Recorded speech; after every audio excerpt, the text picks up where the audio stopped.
Olá, estamos começando mais um podcast Conecta Psi do Conselho Regional de Psicologia. Hoje nós estaremos dialogando, conversando, refletindo sobre Julho das Pretas, Dia da Mulher Negra Latino-Americana e Caribenha e a memória e resistência de Teresa de Benguela. A importância da visibilidade, da voz e do protagonismo das mulheres negras, compreendendo que esse reconhecimento não deve apenas se limitar ao mês de julho. Eu sou Gilvaneide Santos, sou psicóloga, pós-graduada em psicologia hospitalar, atualmente fazendo mestrado na UFAL em psicologia social, tenho curso em clínica racializada e estou atuando como psicóloga escolar. Bem, hoje nós estamos aqui, acompanhada de duas mulheres maravilhosas, que eu estou tendo o privilégio de conhecer nesses últimos 15 dias, não é isso? E aí eu estou com Glória Maria e Madalena Quino. Meninas, gratidão por terem aceito o convite da gente, para a gente ter essa conversa. Como já viram, eu gosto de conversar muito e vamos ficar de boa, o mais à vontade possível. Isso é um bate-papo mesmo, mas é um bate-papo sobre algo assim super, hiper, mega importante neste mês de julho. E durante a nossa conversa, nós vamos ver, pontuando, que ele não é só para o mês de julho, mas sim para todos os meses do ano. Nós estamos conversando sobre um mês da importância das nossas lutas, das nossas existências. É um mês de celebrar, com toda certeza. É um mês de celebrar, mas também de reconhecer nossas conquistas e nos fortalecer, para seguirmos, como diria pastor Martin Luther King, marchando em busca da liberdade, Então é isso, e eu gostaria muito que vocês se apresentassem um pouco aqui para a gente. Então, eu sou Madalena, Madalena Aquino. Eu sou uma jovem quilombola, E aí sou lá da comunidade quilombola de Paus Pretos, lá em Monteirópolis, Alto Sertão de Alagoas. Sou graduanda em Física pela Universidade Federal de Alagoas também, e atuo em alguns meios como o Projeto Menina, que traz um significado bem importante, que é uma palavra em Yorubá que significa liberdade, E aí a gente trata sobre o trabalho escravo, o trabalho análogo à escravidão. E aí também atuo dentro da coordenação feminina de Alagoas, comunidades quilombolas agendárias, E é tudo dentro desse meio. E a gente constrói também a juventude quilombola no estado inteiro, no estado de Alagoas. Então é muito esse meio militante, do povo negro quilombola que eu estou atuando. Bom, eu sou Glória, eu sou penedense, E eu sou graduanda de psicologia, estou no 10º período, nessa reta final aí meio caótica. Atualmente eu estou fazendo um trabalho também em comunidade quilombola em Penedo, que é a cidade que depois de Maceió, em Alagoas, tem mais pessoas que são quilombolas, Estou na Comissão de Direitos Humanos do CRP e estou à frente da Liga de Psicologia Social, junto com os meus colegas lá em Arapiraca, na Uninasal. Ai, gente, eu fico pensando que quando a mulher negra se movimenta, tem a frase, de quando a mulher negra se movimenta, o mundo se movimenta, as coisas mudam, as águas giram, se movimentam também. E eu tô achando incrível do quanto que a gente não se conhecia, até os últimos 15 dias. E só agora que a gente se encontra que eu descubro que temos trabalhos dentro de comunidades quilombolas, Madalena? Pois é. Acabei de descobrir que eu tenho uma prática dentro da comunidade quilombola de Paus Pretos e não tinha tido ainda o prazer de lhe conhecer.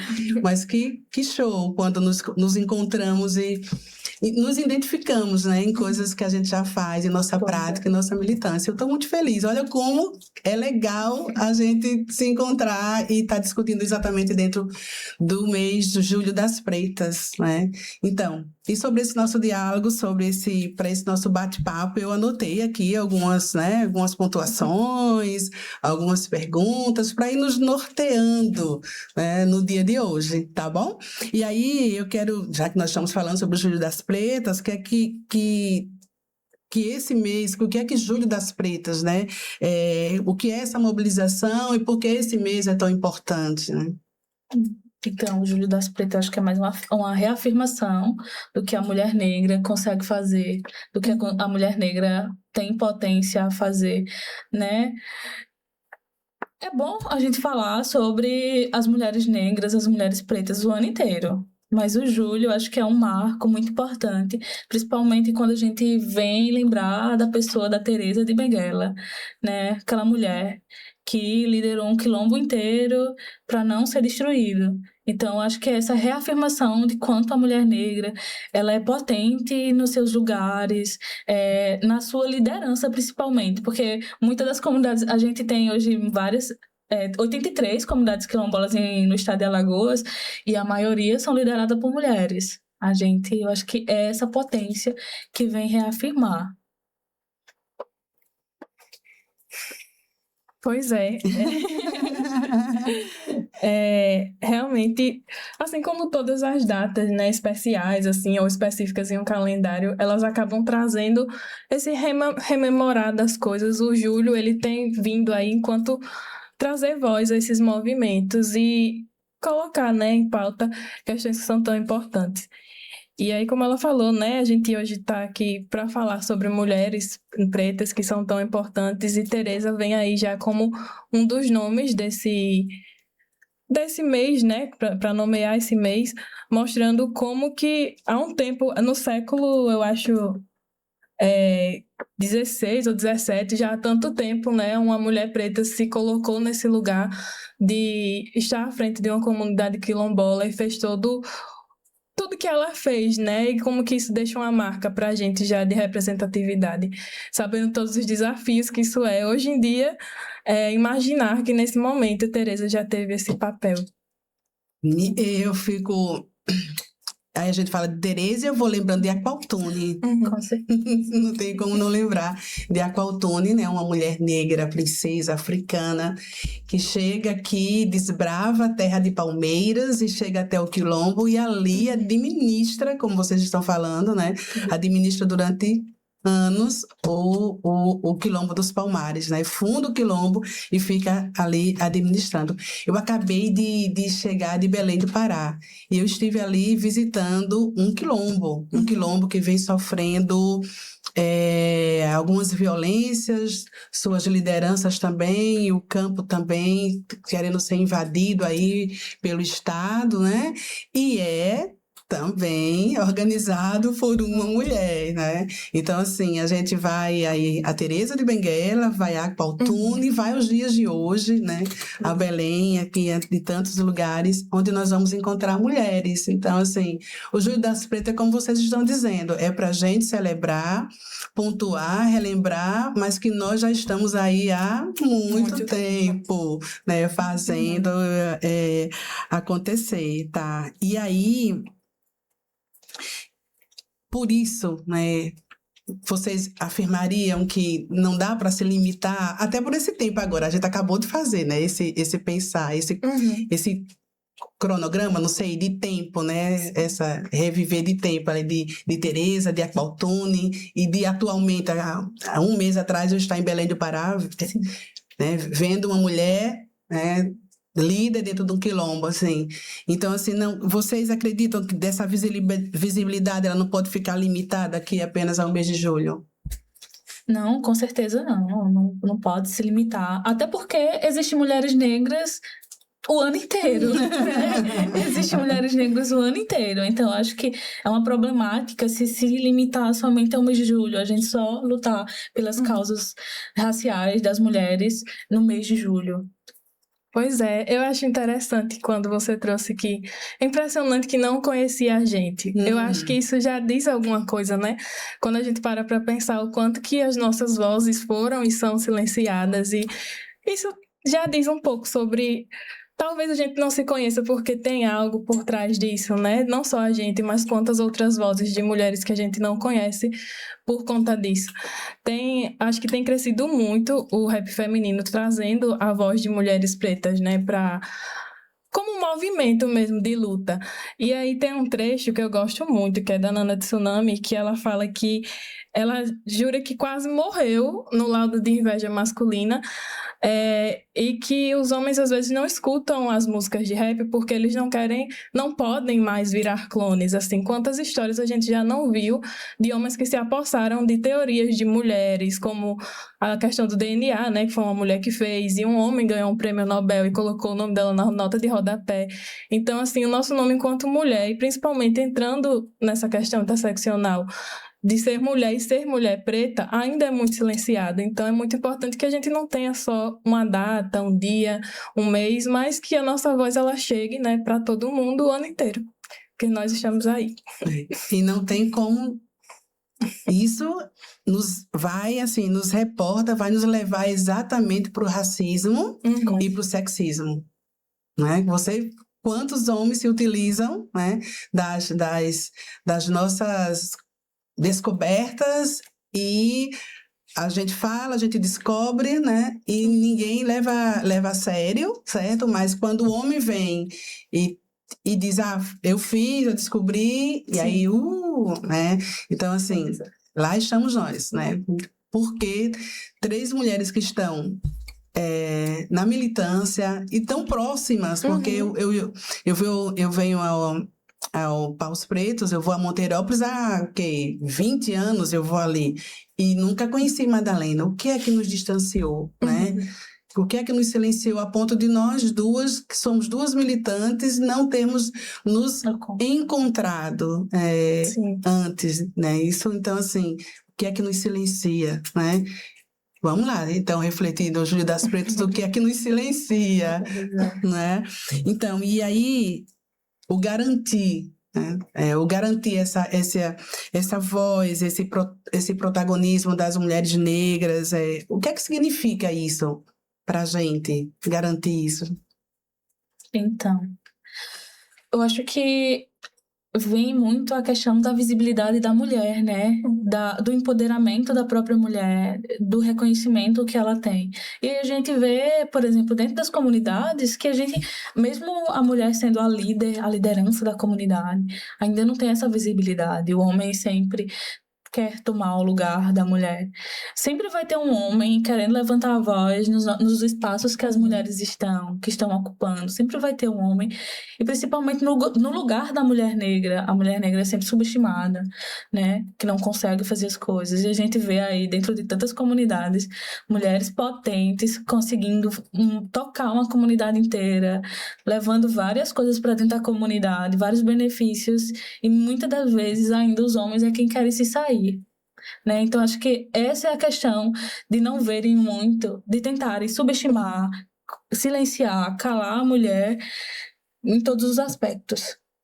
Porque é muito difícil fazer essa liderança, né, dentro desses espaços, e mesmo assim continuar, né, de cabeça erguida. Eu vou conseguir, eu vou tentar fazer com que esses homens, principalmente a sociedade, né, fazer com que a sociedade me veja, mesmo eu estando aqui a todo momento tentando lutar contra tudo isso. Pois é, você perguntou o que significava a garantia, né? E eu acho que não... Eu volto para a frase, né, que você falou, quando uma mulher negra se movimenta, toda a sociedade se movimenta junto com ela. É conquistar um espaço que já é nosso, né, mas que é muito difícil de ainda se manter, de ser reconhecido. E mostrar, né, a nossa luta, o nosso existir, ele já é por si só político. E eu gosto muito dessa frase porque eu vejo como a nossa voz, quando ela chega nos cantos, a gente mexe numa estrutura que está muito bem fixa ainda, né? E que é tão violenta. Então, eu acho que parte muito disso, né? Garantir o lugar que já é nosso por direito há tanto tempo aí, como Tereza há tanto tempo já tinha o lugar dela, mas garantir isso, como vocês têm falado aqui. Eu estava pensando, né, assim, criar condições mesmo de que a nossa fala seja considerada, né? E que a gente precisa estar atenta, assim, é difícil, mas a gente precisa estar atenta ali o tempo todo, porque às vezes o companheiro que está do nosso lado e a gente acha que é o companheiro de luta ali, de resistência e tal, quando ele faz a fala, ele traz as conquistas para ele. A gente precisa estar atento a isso. Assim, eu já passei por algumas situações dessas, assim, de estar ali, na fala e tal, e as pessoas não darem muita atenção à minha fala, mas quando o companheiro que está comigo faz a fala, todo mundo presta uma atenção, assim, não, tipo, gente, eu falei isso primeiro, né? Então, assim, precisamos estar nessa batalha constante, sei lá, nessa luta constante, nessa resistência constante, de estarmos atentas, né, das nossas forças, das nossas conquistas, das nossas lutas, das nossas falas e descobertas e conseguir mantê-las conosco mesmo, né, ali, para não deixar que ninguém venha e coloque ali como é que eu posso dizer, uma barreirazinha e tal, assim. Aí, tipo assim, esquece ela um pouco e daqui a pouco eu falo novamente e todo mundo vai ouvir, todo mundo vai dar credibilidade. Precisamos estar atentas. E aí, mais um empenho de energia que nós, mulheres negras, precisamos ter, né? Então, é isso. E aí, eu já vou falando desses desafios, né? Que eu comecei a falar já... o desafio que nós enfrentamos na sociedade brasileira hoje, assim, como é que vocês veem isso? Conseguem pontuar alguns desses desafios? Eu acho que é engraçado porque, assim, às vezes a gente começa a pensar que a gente tá fazendo perguntas que parecem ser tão básicas, né? Perfeito. Mas quando a gente chega para os dados, a gente vê que ainda não é básico falar sobre isso. A gente tem aí, por exemplo, se a gente for pensar de novo numa questão interseccional, 18 anos que o nosso país é o país que mais mata mulheres trans e travestis, né? E o maior índice são mulheres pretas. E aí, nossa, em tantas coisas que o maior índice são mulheres pretas, né? A violência contra a mulher também entra nesse ponto. Então, são coisas alarmantes e que muitas vezes ainda são tratadas como opiniões. A gente saiu agora de uma Copa que teve tantas questões com racismo explícitas assim, e muitas pessoas ainda tratam como opiniões, não como realmente um crime, né? E não veem quanto que as estatísticas ainda são alarmantes e assustadoras. Eu acho que é absurdo, sim. Eu acho que é exatamente isso. Eu acho que o maior desafio da gente hoje é o racismo estruturado dentro da nossa sociedade. E aí a gente lembra daquele professor, né? O Kabengele Munanga, o nosso maioral, né? E aí ele fala que o racismo no Brasil é um crime perfeito, né? Porque sempre vai ser a culpa é nossa sobre o crime cometido. Então, cometeram racismo contra mim porque a culpa foi minha, não da pessoa que estava cometendo. Então, ele coloca isso muito bem, né? De que o racismo no Brasil é um crime perfeito. E aí, voltando para as mulheres, aí é pior ainda. A gente sofre cada atrocidade dentro dessa sociedade, mas a culpa é nossa. Somos atravessadas de várias formas e sempre vamos buscar a culpa na gente. E quando a Glória fala assim, a pergunta às vezes até parece que é uma pergunta tão já batida que talvez seja até desnecessária. Aí a gente vai para os números, como você diz, aí a gente vai ver as desigualdades. Pois é. As imensas desigualdades nos nossos salários, nas nossas oportunidades de liderança. Eu estive dentro de um ambiente de justiça agora durante 2 anos e ali eu vejo assim um número de mulheres enorme fazendo a coisa acontecer dos gabinetes, né, dentro das câmaras, dentro das comissões, um grupo de mulheres enorme. Mas quem está na liderança, quem está no poder, o maior número são homens. E eu ficava questionando, vocês estão vendo isso, né? Que quem movimenta isso aqui somos nós, que estamos assim em todos os âmbitos aqui dentro desse poder de justiça, mas quem está sentado ali nas 18, 19 cadeiras, uma única mulher. E o restante todos homens. Então, assim, quando era possível que deixasse que a mulher preta que falasse e desejavam realmente me ouvir, eu não perdi a oportunidade de falar sobre isso. Então, assim, é o antigo mimimi que falavam, né? É mimimi, mas mimimi é sério. Por que nos matam tanto, né? Por que a saúde chega para a gente de forma tão precária, né? Porque nós continuamos sofrendo essa retirada de direitos, né? Sim. Assim, a nossa representatividade ainda é criticada, né? Ainda é podada, ainda não nos é permitida. Então, assim, a pergunta nunca pode parecer batida e algumas pessoas que escutam, né? Isso de novo, vamos falar sobre isso de novo, né? Precisa discutir isso novamente. Mas aí a gente faz o que Glória disse. Então, vamos para os números, vamos para as estatísticas, para ver se precisa ou não falar sobre isso. E agora há pouco a gente estava falando sobre o racismo e sexismo, e aí eu quero voltar para ele, assim. Eu sou psicóloga, eu acho que eu sou a única, né? Das 3. Sou quase. Pronto.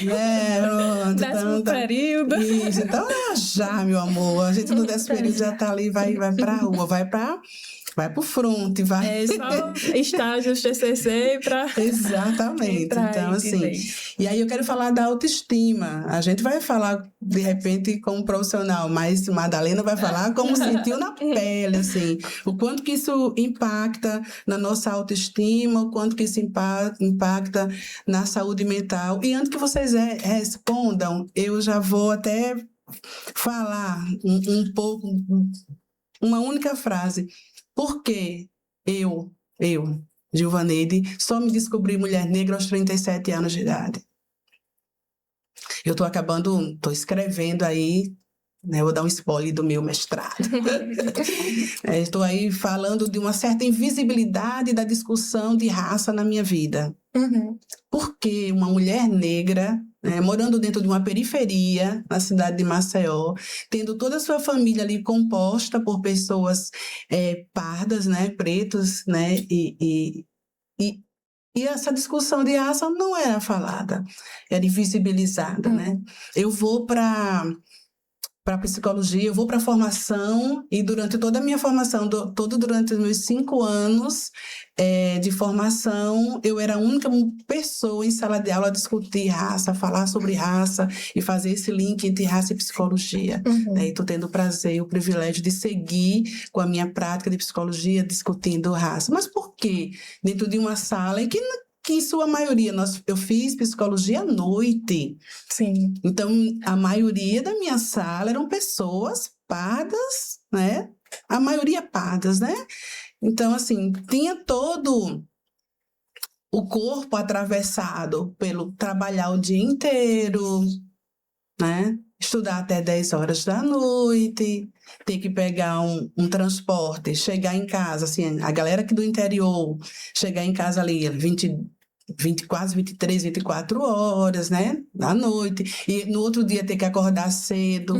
E, mais uma vez, a discussão de raça estava invisibilizada. O quanto que isso, para mim, durante os 5 anos, me afetou? Porque nos meus momentos de fala, de pontuação, eu fui muitas vezes assim, ignorada, rechaçada, né? Havia umas falas de contrapartida meio que não, nada a ver, eu não enxergo isso como racismo e tal. Assim, quanto que isso impactou na minha vida, né? No meu desenvolvimento e na minha saúde mental. Então, nas nossas vidas num todo, como mulheres negras, não só nós 3 assim, mas pensando em todas as mulheres negras, o quanto que esse racismo, e nós já falamos, o sexismo também ali que fica nos podando, o quanto que isso aí, eles afetam na nossa autoestima. E, minha gente, eu vou falando e eu vou lembrando as situações que eu passei, os momentos que sofri sobre isso. Eita. E, então, o quanto que isso impacta na vida da mulher negra, né? Esse racismo dessa nossa sociedade, esse sexismo ainda, tanto na saúde mental como na nossa autoestima. Como é que vocês veem isso? Quanto mais você falava, mais também vinham situações na minha cabeça. Eu acho muito interessante o fato de que... Interessante não, né? Mas enfim, eu fui criada numa família de maioria branca. Então, referências para mim foram coisas bem... Minha mãe, ponto. O que é uma grande coisa, né? Mas eu vejo muito isso, de como é estrutural. E isso chega na nossa autoestima. O primeiro momento que eu talvez tenha percebido que existia alguma questão de racismo, ou que existia alguma coisa com o tom da minha pele para as pessoas, foi quando eu tinha 6 anos. Uma colega minha de sala, né, ela escreveu uma lista, e aí cada pessoa tinha um defeito. E as outras eram chata, impaciente, fala muito, essas coisas, né? E no meu tava que a minha pele era de uma cor suja. E eu fiquei encucada, assim. Eu cheguei em casa e disse, mãe, o que significa isso? Eu não entendo por que isso é um problema. Mas eu fiquei mal. E ninguém me explicou por que era um problema. E aí eu me lembro também que a única boneca que eu guardo hoje é uma boneca que é negra. E eu não tive acesso a nenhum outro tipo de brinquedo que fosse nesse sentido, que se parecesse comigo. E eu penso que eu não sabia também o porquê, e por que aquilo foi uma coisa tão especial para mim. Então, tantos acontecimentos, né, que doem e que marcam a nossa personalidade e que a gente nem sabia o que era, né? E aí, quando a gente entra nesses contatos, que a gente vai entendendo, e mesmo sabendo, a gente ainda é silenciada. Eu tô aqui falando enquanto quase psicóloga também, né? Mas eu acredito muito, inclusive por autoras negras como a Conceição Evaristo, que fala muito sobre a história dela, autoras que falam sobre escrevivência, né? Que a nossa história, ela tá ali implicada, né? No que a gente tá construindo, isso tem tudo a ver. Por isso que eu gosto de falar também sobre vivências, né? Assim como você trouxe. E aí, enfim, são várias coisas desde a infância, tipo, o fato de eu conviver com poucas pessoas como eu. Eu ficava, por que o meu cabelo é assim? Eu me lembro de ter chorado uma noite e eu perguntando à minha mãe, dizendo, mãe, eu não queria que meu cabelo fosse assim. As pessoas falam que ele é difícil, eu acho que ele é mesmo. E aí, enfim, né, todo um processo. Eu passei por 2 transições para conseguir aceitar o meu cabelo. E, enfim, tanto nisso quanto em relacionamentos, eu acho que é uma coisa que pesa muito, principalmente quando a gente tá falando sobre mulheres héteros que se relacionam com homens, e aí entra num ponto de o corpo ser sexualizado, de ser, você tem tudo, o problema não é você, falta alguma coisa para que a gente tenha um relacionamento, né? Então entra muito nessas questões aí, tanto do convívio, quanto na mídia, quanto, enfim, né, no geral. Acho que é muitas realidades diferentes, né? Já eu vivi dentro de uma comunidade, né, de maioria negra, mesmo que as pessoas não se vissem assim, né, porque é muito difícil a questão da cor. E aí, mesmo vivendo dentro naquele espaço, vendo muitas pessoas da mesma cor, e aí vivendo ali meio que porque como é uma zona rural, né, interior, eu vivia muito andando nas ruas com minhas amigas, meus colegas, quando criança, e aí conseguia ter essa visão. Todos são iguais a mim.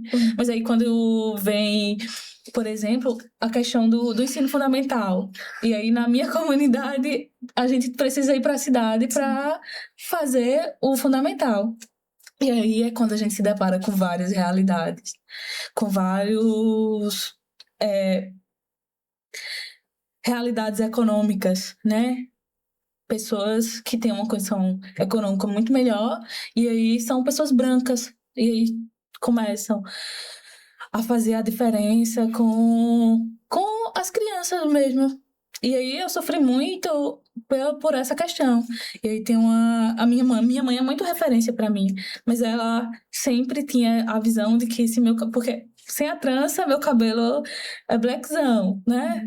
Todo cacheado. E ela dizia assim para mim, se seu cabelo fosse baixinho, mais baixo, seria mais bonito. E aquilo me pegava muito. Ela não tinha um entendimento do que o cabelo pode significar pra gente, sim, né? Principalmente hoje. A gente não... Eu não passei pela transição. Eu sempre tive o cabelo cacheado. Mas ela sempre perguntava se eu queria alisar meu cabelo. Exatamente por essa condição de não conhecimento e não pertencimento, né? Porque a gente é ensinado que a cor negra, ela não é bem vista na sociedade. A gente a gente é sujo para essa sociedade. E aí vem muitas lembranças quando ela começa a falar. Eu acho que pega muito, né, a gente se aceitar e aceitar o cabelo do jeito que é, nunca passar por uma transição, ou até passar, mas voltar ao seu cabelo. Então, é muito dessa condição. E ela fala sobre a questão do relacionamento.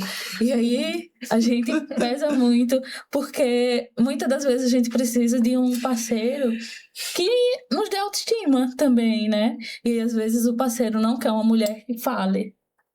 Ele não quer uma mulher que tenha voz, ele não quer uma mulher que esteja nesses espaços. Imagina 3 mulheres negras aqui debatendo sobre a mulher negra, o espaço da mulher negra. Então, muitas das vezes o homem não quer. Então, é muito difícil.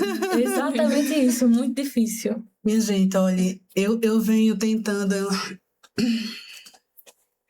tá numa prática, numa caminhada e vim pensando e pensei, escrevi, como vocês estão vendo, muito na ideia de celebrar. Assim, isso não tem como não ficar de peito apertado e emocionada com nossas histórias. É impossível. Porque a minha mãe, eu tinha 11 anos de idade quando minha mãe comprou alisante e nem sabia como aplicar alisante no meu cabelo. Ela usou o alisante no meu cabelo como se fosse um shampoo. E por que minha mãe quis alisar meu cabelo de uma criança, o cabelo de uma criança, ela apenas com 11 anos de idade? Com toda certeza, eu devo ter sofrido algum tipo de bullying na escola. Eu devo ter sido o que eu chamo de chacota mesmo, para que a mamãe tivesse se preocupado em, meu Deus, eu vou mudar o cabelo dessa menina. E eu já estou aqui, né? Eu tenho 57 anos de idade. Imagine lá, com 11 anos, eu era a neguinha do cabelo pichain, provavelmente. Ou até a própria dificuldade dela de cuidar do meu cabelo ser difícil. Então, assim, como não, hoje, né, com 57 anos ainda não está atravessada por isso, o quanto que isso ainda não me dói, né? É o padrão de beleza aí que, né? Eu só vim fazer a transição em 2016, minha gente. São só apenas 10 anos que eu faço essa transição. E por quê? Eu sempre estive à frente de recepção. Eu sempre trabalhei no setor administrativo, então eu era a recepção desses lugares, eu era dentro do escritório dessas empresas. Então, o que é que eu era? Eu era o cartão postal da empresa. Então, eu tinha que manter o cabelinho o quê? Ali, alinhado, alisado. Então, assim, eu demorei muito a fazer a transição. E eu só faço a transição, e veja, né?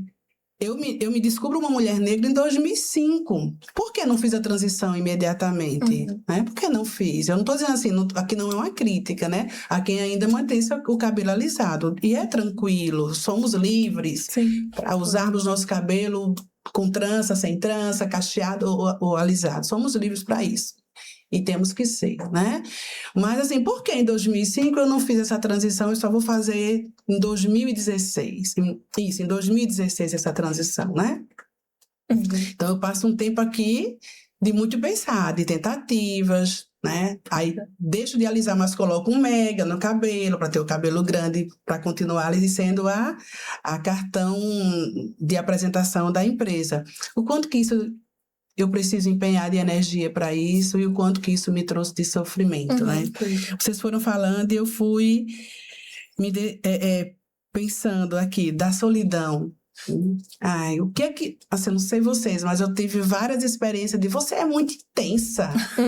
Nossa, você tem começo, meio e fim. Você é muito intensa.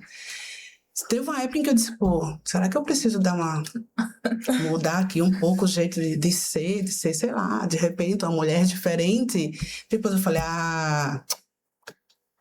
tô nem aí pra você, segura a onda, querido, se você não suporta a minha intensidade, é o meu registro e segue. Então, assim, veja quantas coisas vão nos atravessando e o quanto que isso nos marca, quanto que isso nos dói, o quanto que isso nos custa, né, para seguirmos aqui. Então, assim, eu vim pensando no Judas Pretas, a gente fala muito de celebrar, mas não tem como não falar de dor, né, porque nós somos atravessadas por isso o tempo todo.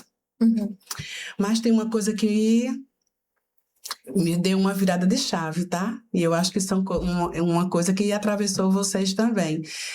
Nós somos 3 mulheres aqui da universidade, né? Sim. Somos 3 mulheres aqui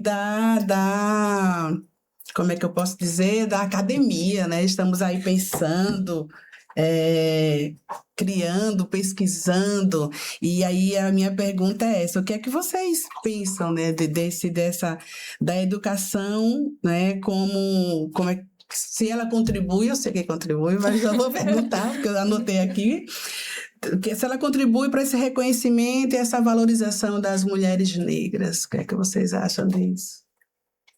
Eu acho surreal como contribui, porque quando a gente para pensar que a gente sofreu coisas e sentiu a dor das coisas sem saber o que elas eram, a gente vê como é estrutural, né, a violência.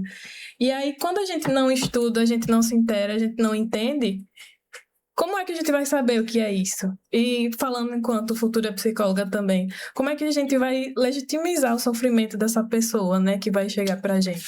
Como é que a gente vai tratar isso? Como é que a gente vai escutar essa pessoa? Então, eu acho extremamente importante, assim, e até da gente ver, né, o quanto que as nossas produções são fortes. A gente teve essas experiências, a gente passou por isso. E aí eu sempre via muita diferença no conteúdo de uma professora minha, que é a Anaí, que inclusive é a tutora da Liga, né, que eu participo. E eu ficava, meu Deus, por que o conteúdo dela é tão diferente? Então, o que tem nesse conteúdo? E aí, um dia ela começou a falar sobre as autoras que ela trazia nesse conteúdo, né? E aí, eu, enquanto estudante, eu vejo também, quero futuramente também estar nesse mundo aí de ensinar, de estar dentro da educação. Quanto que é importante que a gente tenha isso na nossa matriz mesmo, de estudos, enfim, de aprimoramento, né? Porque isso faz toda a diferença na nossa prática e enquanto todas as profissões, né? Não só enquanto a psicologia, assim. Vai chegar o quanto que a gente vê sobre ser estrutural e quanto que é violento, né? Na verdade, tudo isso que acontece. E aí, Madalena? A educação virou chave também na sua vida? Com certeza. Com certeza, virou chave. Eu acho que parte do princípio de que, primeiro, a gente não pensa, né, em chegar à universidade. Principalmente, tem que tocar nesse ponto de que, principalmente vindo do interior, né, a gente não tem a visão de ir para uma universidade. E aí, quando a gente consegue ter representações, pessoas que conseguem chegar à universidade e conseguem mudar nosso espaço, nosso redor, aí a gente diz, eu acho que esse caminho vai dar certo para mim também. Então, a educação, ela move muita gente, muitos sonhos e essa potência que somos. Então, foi uma virada de chave muito grande. Eu digo muito que a minha inspiração é a minha irmã, né? Ela, hoje, é a liderança, né, da associação da comunidade. Então, tem esse... toca, né? Mas, mesmo que não tenha conseguido a princípio, ela incentivou a entrar na universidade. Então, ela deu o primeiro passo a estar na universidade. Ela deu o primeiro passo. Então, eu acho que essa foi a inspiração para mim dar essa mudada. Começar a ler autores negros, começar a pensar em como eu vou entrar na universidade, o que é que eu vou fazer na universidade. E começar a pensar nesse passo, né? E virar a potência que hoje eu sou. Então, eu acho que eu devo muito a ela e é uma inspiração, né? Mais uma mulher negra sendo inspiração para nós. Então, muda muitos horizontes, muita coisa. Eu só fui para a universidade, gente, aos 35 anos de idade. Eu nunca nem cogitei, nunca nem pensei. Entende? Assim, é bem o que tu tá dizendo, Madalena. Assim, a gente primeiro não pensa que a gente vai para a universidade. Eu não acreditava nisso, eu nem pensava nisso, né? Lá atrás, assim, eu sempre fui aquela... Fiz até o ensino médio e depois eu me casei, me tornei a dona de casa. Então, eu era dona de casa, eu era a esposa, eu era a irmã, eu era a cunhada, eu era a filha e tal, assim. E ali eu tava naquela... levando a minha vidinha ali dentro daquela, sei lá, normalidade ali e tal. Então, eu não pensava em universidade. Foi uma irmã também, tá? Que na época a gente fazia vestibular, né? Quando eu fui para a universidade. Então, assim, ela que chegou em casa já com a inscrição paga, né? O lance da inscrição. Ela chegou com a inscrição paga, toma aí, você vai. E eu falei, mas você não sabe nem o que é que eu gostaria de fazer na universidade. Sei, você não tem outro caminho, não. Você vai para psicologia. Mas eu só vou para a universidade aos 35 anos de idade, gente. Por que tão tardiamente? Tardiamente, né? Porque a gente vai para a universidade, eu lembro de Conceição Evaristo, né? Pois é, Que tá aí, ó, né, bombando assim, com que idade é que essa mulher estoura com seus livros, né? Então, não é tardio, não. É na hora certa, né? Então, assim, a educação também foi uma virada de chave muito grande na minha vida. Pois é.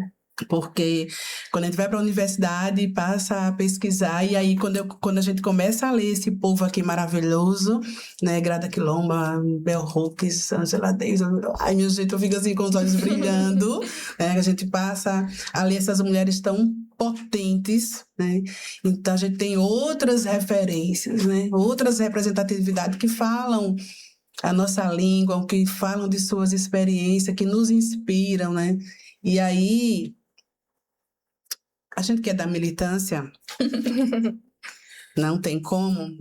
Eu tenho certeza que Madalena já passou por isso, você já passou por isso, Glória, que tem hora que cansa. Cansa.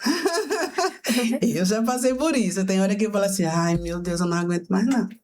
Eu vou parar com isso. Eu vou querer uma casinha de palha com varanda em algum lugar por aí. Vou ficar na minha quietinha, que tá brigando, tá? Que é cansativo pra gente. Mas aí a gente começa a ver para essas ancestrais nossas que vieram antes e que desbravaram caminhos e terras, né? E nós temos muitas alagoanas aqui. Eu lembro logo de professora Ângela, né? Da UFAL, maravilhosa.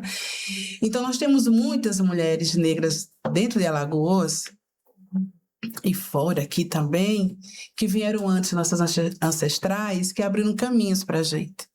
E aí eu falo, pô, é meu papel hoje. É meu papel hoje que eu sei que tem outras aqui que vão vir ainda e que precisam que eu, sei lá, planeie esse caminho o máximo possível para facilitar, né? Eu lembrei das nossas descobertas que eu atendi na clínica, antes de estar na psicologia escolar, que quando a gente está dentro da comunidade, somos todos iguais, tá tudo bem. A gente não tem essa diferença. Ah, você é negro ou não sou negro. Mas quando você vai para a universidade, ela se descobre negra na universidade de forma muito violenta. Lá vai eu fugindo da celebração e lembrando da dor. Mas eu atendi esta universitária, né, aqui em Maceió, que ela disse para mim, doutora, enquanto eu vivia ali na minha comunidade, estava tudo bem. Eu, minha mãe, minha avó, minhas primas, minhas amigas, todas éramos nós ali juntas. Mas quando eu vou para a universidade, ela sofre racismo por parte do professor, por parte dos colegas, discriminação racial, é que ela se descobre negra. E como ela se descobre negra? De forma muito dolorosa, né? De forma muito doída, a ponto de ser necessário procurar por ajuda da profissional de psicoterapia, entende? Então eu fico pensando nisso, vem o cansaço, mas para celebrar nossas ancestrais e para planear o caminho das que vão vir, eu digo, não, vamos continuar aqui mais um pouquinho, vamos resistir mais um pouquinho e vamos falar um pouquinho mais sobre isso. E é isso. E aí a gente fala da representatividade, acho que é disso que eu já comecei e quero falar com vocês sobre isso, né? Como fortalecer, né? Essa representatividade das mulheres negras nos espaços de decisão, nos espaços de liderança. Hoje nós já somos mulheres negras já líderes e nós já chegamos de mansinho, tenho certeza, mas também teve lugares que nós chegamos chutando a porta. Eu tenho certeza disso, que se eu fiz, vocês duas já fizeram também. Né? Então, assim, como é que a gente consegue hoje fortalecer essa representatividade das mulheres negras nesses espaços de decisão e de liderança? Você falando e que eu lembrando, né, de uma coisa. Esse mês, final do mês passado e esse mês, eu venho de uma agenda em Brasília, assim, 3 vezes, fui 3 vezes, então um período de descanso de uma semana praticamente, né? E aí é exatamente isso, o cansaço, né, de dizer eu vou desistir. Vou deixar isso pra lá e vou desistir. E aí eu lembro que meu companheiro, ele dizia bem assim, e quem vai... Você vai ser a inspiração de quem, se você desistir, né? Porque é exatamente isso. As nossas anteriores, nossas mais velhas vieram, abriram espaço pra gente, mas a gente precisa abrir o caminho para as mais novas que estão vindo, né? Eu acho que é exatamente isso, né? E começar a trazer essas mais novas para perto desse diálogo, né? De mulheres negras, esse diálogo da sociedade, né? Inseri-las dentro da sociedade e começar com que elas se reconheçam mulheres negras muito mais cedo. Não fique naquela de que nem a gente, né? Se descobrir muito tardio e de uma forma muito violenta, né? Que somos pessoas negras. Então, eu acho que é muito isso. Começar a inserir elas muito mais novas dentro da sociedade para que elas descubram. E dar esse espaço. Eu acho que é muito merecedor o espaço para elas. Então, acho que é muito disso. Inseri-las nesse espaço. Agora, eu também não tenho como não ligar uma coisa à outra, né? Eu tô lendo Olhos d'Água para um clube de leitura e teve uma frase que ficou na minha cabeça de um jeito que não saiu mais. A autora, né, ela traz um dos contos e ela fala uma situação praticamente toda... Nossa, gente, esse livro é muito pesado. São tantas situações, assim, absurdas, mas que dói porque a gente sabe que é real, né? A gente sente atravessar. E uma delas, ela fala sobre uma mulher que está numa situação de vulnerabilidade e aí ela está literalmente com uma questão na perna. E ela diz, mas quando a gente não tem pernas para andar, a gente tem que ter asas para voar. E aí eu fico pensando que é sobre isso, né? Talvez a gente deva comemorar essas asas que a gente tem. A gente queria que fossem pernas, mas que a gente vá comemorando essas asas que a gente tem, esses voos que a gente tem, e valorizando ele, pensando como fazer isso. Quando você falou da dificuldade de entrar na faculdade, eu estava na minha cabeça, entrar e permanecer. Que já é uma luta tremenda mesmo de você entrar e permanecer, verdade. Literalmente, hoje eu tava um pouco mal, assim, pensativa, chorei, dizendo, meu Deus, será que eu vou para esse podcast? Porque eu tô tão cansada, assim, eu acho que eu sempre me imaginei indo para a faculdade, porque eu sempre coloquei muito estudo como uma pauta, assim, meus pais, eles não entendiam muito sobre esse mundo, eles não chegaram a se formar e tudo, mas eles viam que isso era uma coisa importante para mim, me incentivavam, só que eu não imaginava que fosse tão difícil, né? A gente imagina as condições muito diferentes do que às vezes são pra gente. Eu trabalho, estudo, eu fico entre 2 cidades e aí a gente vai levando isso. Eu acho engraçado você me colocar como uma liderança, fico muito feliz porque eu tô aí com meus 20 e poucos, ainda me formando na faculdade, né? Eu sei que muita gente da minha idade já se formou, mas por conta de questões assim também. E aí tô criando essa autoestima e aparecendo ainda aos pouquinhos, assim, muito feliz com isso e comemorando esses voos, né? Que não são uma caminhada, mas são esses voos. E eu acho que é sobre isso, dar lugar para as meninas, para as mulheres, para a gente voar e valorizar elas, né?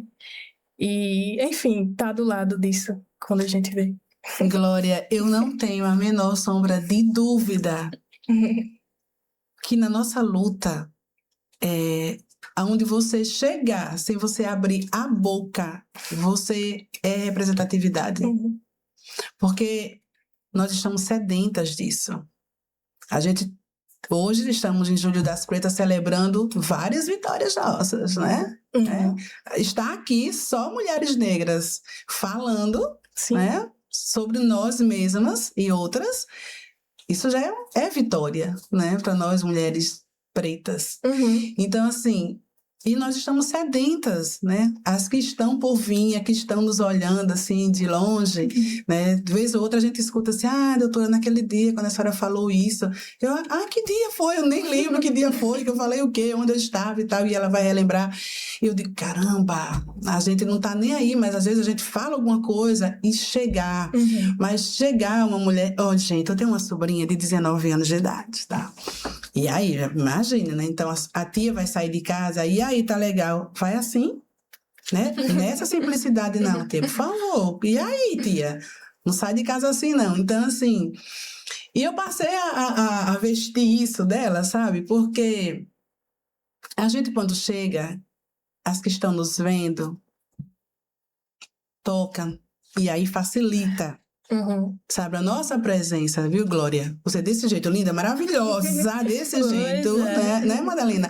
Onde chega, com certeza, você é representatividade para as meninas que estão te vendo. As tranças de Madalena é representatividade, onde ela chega para as meninas que estão nos vendo, tá? Então, assim, liderança sim, meu amor, com toda certeza.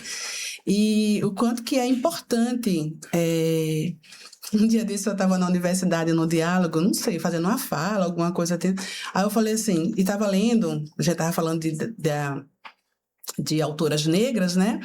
E aí eu falei assim, então assim, eu já não quero mais ser só representatividade, eu já quero ser referência. Eu já quero que alguém me cite por aí, por favor. Alguma coisa que eu disse, eu quero que alguém me cite. Mas é isso mesmo, estamos aí, estamos caminhando, entendeu? Então é isso. E aí, já emendando, e eu agora acharia que vocês citassem, assim, algumas mulheres que sejam inspiração. A Madalena já falou, né? Assim, mas mulheres, um todo, assim, né? Essas que escrevem, as nossas do dia a dia, sei lá, as que vieram antes, as atuais, que inspiram vocês? Quem são essas mulheres? E aí? Assunto delicado. Justamente. Passível de choros. Legal.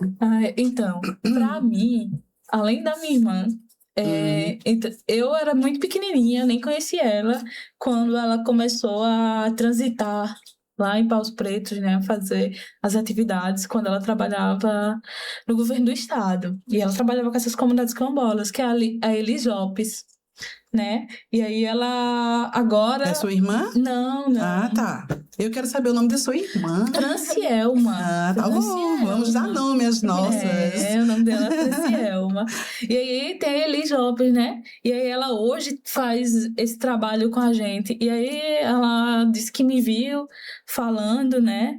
E aí vamos lá, vamos pegar essa menina. E aí tem todo esse histórico dentro da minha comunidade. E aí eu acompanhei a trajetória dela dentro das comunidades. Então ela é muito referência em toda comunidade que você for, ela vai ser referência. E para mim ela é essa referência porque ela conseguiu fazer com que eu estivesse no meu lugar de fala, né? E a gente toca um projeto junto, que é o projeto Ominira, que significa liberdade. Ominira é uma palavra em Urubá. E aí ela faz a gente ter esse nosso lugar de fala, né? E eu comecei a estar dentro desse projeto e fazendo oficinas. E aí era um assunto muito delicado, que é a questão do trabalho escravo, né? Contemporâneo, nos dias atuais. E aí a gente leva as oficinas, levou muitas oficinas para dentro das comunidades quilombolas. E dentro dessas comunidades eu era quem falava. Então, para mim, foi um desafio muito grande estar na frente de pessoas, mesmo que eram pessoas iguais a mim, né, de comunidades que nem a minha, era um desafio, porque eu nunca me imaginava num espaço como aquele, de frente para pessoas e dialogando com elas. Então, para mim, ela é uma inspiração, é uma referência por esse espaço que ela me deu, né? E aí a gente ouvia as pessoas e as pessoas vinham até mim, você foi muito maravilhosa, você você trouxe isso, você trouxe aquilo, e me elogiavam.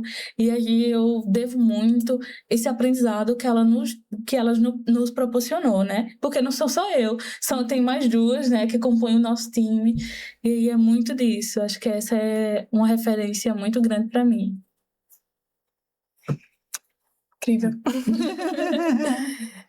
Eu acho que não tem como não falar da minha mãe, porque ela teve aí, né? Eu acho impressionante quando uma pessoa ela sofre muito uma coisa e ao invés de colocar isso para fora como uma revolta, né, ou algo desse sentido, ela coloca como amor, assim.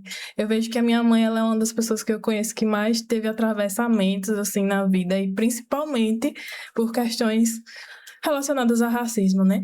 E aí eu vejo como que ela sempre fez de tudo pra me proteger, sabe? E me colocar num lugar que mesmo que ela não me protegesse, ela me acolhe até hoje. Então eu acho muito bonito tudo que ela fez e faz, e eu acho que tudo que tem em mim de bom, assim, vem muito do que a minha mãe é e se mostrou e se mostra pra mim. Então não tem como não pensar nela, né? E aí vem todas as outras, né? Vocês aqui hoje são um exemplo pra mim. Dentro da minha graduação, todas essas mulheres que me fizeram ver, né? Quem eu sou, o que eu quero ser. As inspirações, Bell Hooks, Conceição Evaristo, enfim, né?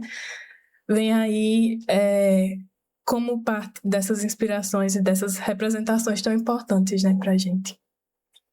Todas as vezes que fala em representatividade, em inspiração, assim, também eu citaria várias pessoas, mas eu sou, como eu já disse, eu sou protestante, eu sou batista, né? E aí tem uma mulher batista, Rosa Parks. Assim, Rosa tá nos meus cadernos, Rosa tá no meu, sabe, meu pensamento. Rosa é minha inspiração porque foi uma mulher de muita coragem, né? De muita coragem. Ela sabia que ia sofrer uma penalidade jurídica, né, ali, né, de estar se negando a levantar de uma cadeira que era de direito do branco, e ela dizer, não levanta, e é a partir de Rosa Parks. E aí a gente vai trazer, gente, o silenciamento da mulher, né, porque é a partir de Rosa Parks se nega a levantar da cadeira, ela é presa, aí a comunidade, a igreja dela, que vai para a porta da delegacia exigir que ela seja solta, tal, tal e tal, e quem era o pastor dela? Pastor Batista Martin Luther King. Mas veja, hoje você vê falar em Martin Luther King assim, de forma, né?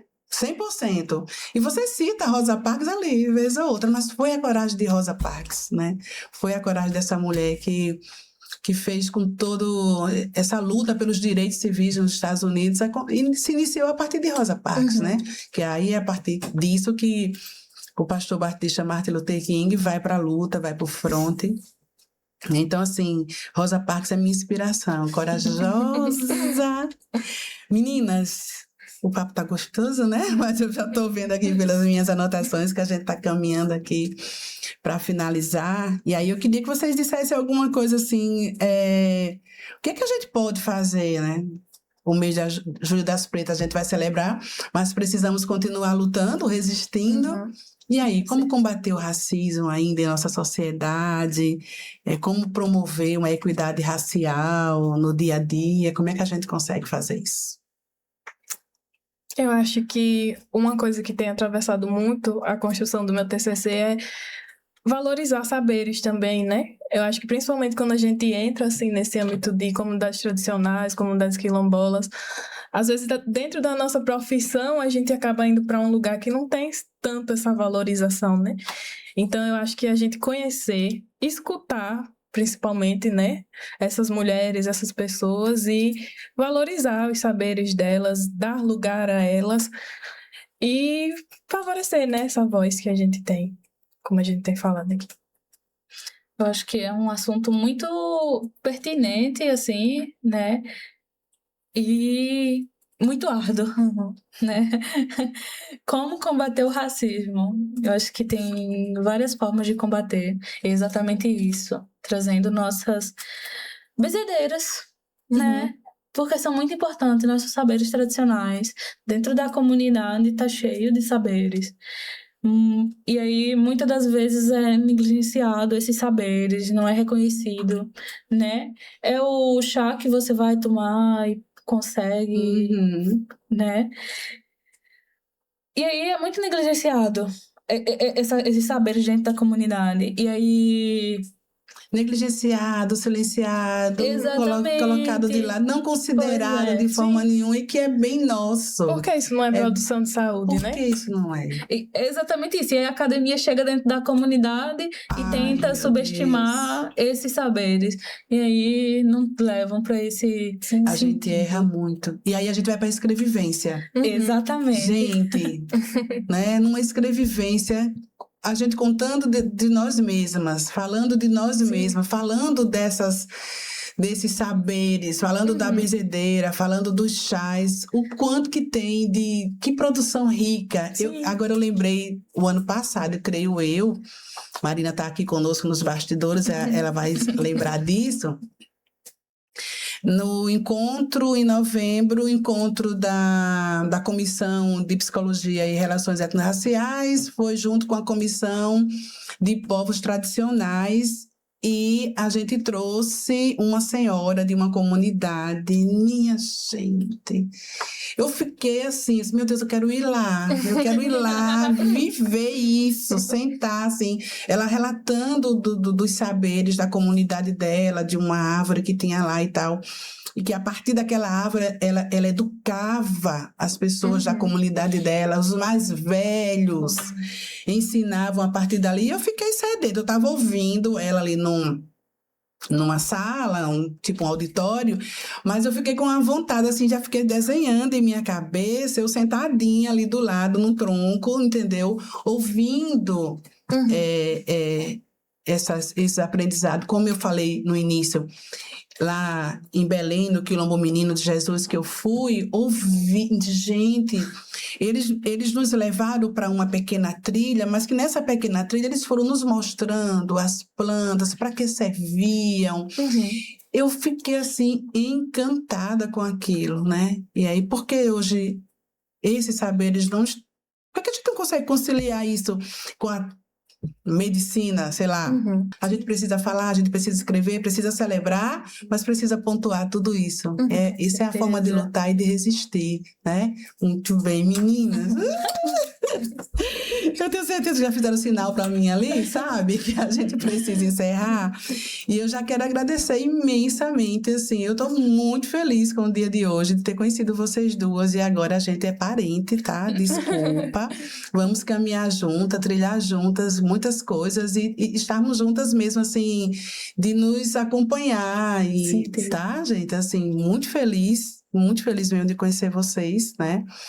De estar com vocês aqui hoje. E aí eu vou pedir para vocês, assim, já ir fazendo as considerações finais de vocês e aí deixar uma mensagem, assim. A gente falou das nossas mais velhas, das nossas ancestrais, e falamos das que estão por vir, e eu gostaria que vocês fizessem as considerações finais e deixassem uma mensagem para essas meninas que vão nos ouvir, que estão por vir, que estão iniciando essa caminhada, essa descoberta aí.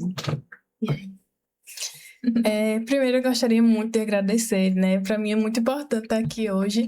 Enquanto estudante, né? Eu acho que às vezes a gente não é tão levado aos lugares, a gente está aí nessa construção também, né? Da psicologia e dos saberes aí, e lutando, às vezes, muito ferrenhamente para, enfim, buscar conhecimento e levar ele, né?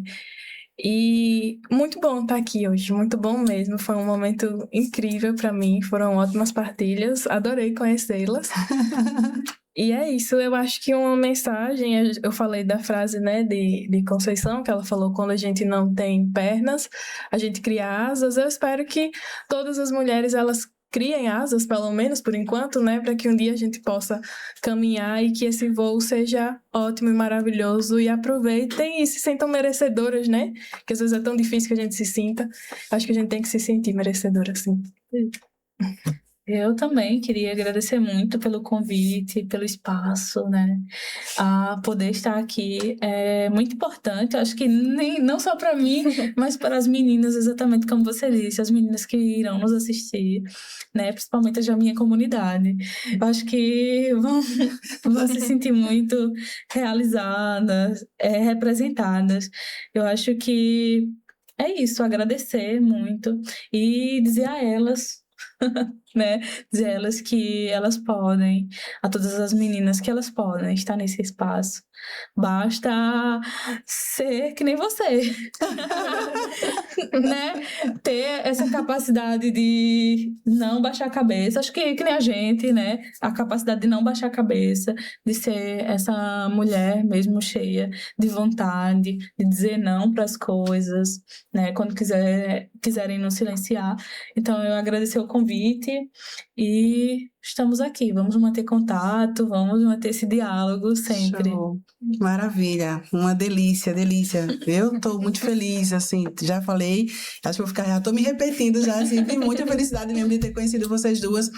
Quando o Raul falou comigo, e aí, né, eu fui ver, vou ver quem são as meninas, né? Eu fiquei falando lá para mim mesma o que eu disse para vocês aqui na recepção. Como assim eu não conheço essas meninas? Como é que pode uma coisa dessas? Elas estão aí na militância, na luta, as mulheres negras, e eu não conheci ainda. Então, muita gratidão por terem aceito. Que bom que você chorou, pensou, repensou, mas veio, né? Não é, Madalena? Que bom que você veio. Não tenho a menor sombra de dúvida, isso aqui é um marco. Sem a menor sombra de dúvida. Nós três aqui juntas é um marco. E é muita representatividade, entende? Então, gratidão por terem aceito. E o que é que eu posso dizer para as meninas? E eu sou danada, eu sou meia... Eu lembro logo de Martin Luther King, que era um pastor batista e lutava com a Bíblia, mas eu lembro também de Malcolm X. Então, eu digo assim, olha, quando for necessário, chegue mansa, com mansidão. Quando for possível, pise de mansinho na terra que está chegando. Mas, se for preciso, pode chutar a porta. Pode chutar a porta. Mas tem que seguir em frente sempre. Eu assisti Selma, que é um filme que Martin Luther King fala de várias tentativas de marcha que eles fizeram até chegar e tal, nessa luta pelos direitos civis lá dos Estados Unidos. E Selma, ele é todo... não vou lembrar a quantidade de tentativas que eles marcharam, né, para chegar onde eles queriam. E aí eu digo isso assim, vamos seguir em marcha sempre. Precisamos, mulheres negras, precisamos seguir em marcha sempre, para desbravar, para nos fortalecer e para chegarmos onde quisermos chegar. Podemos, queremos e vamos chegar lá. Então, gratidão, obrigada muito. E é isso.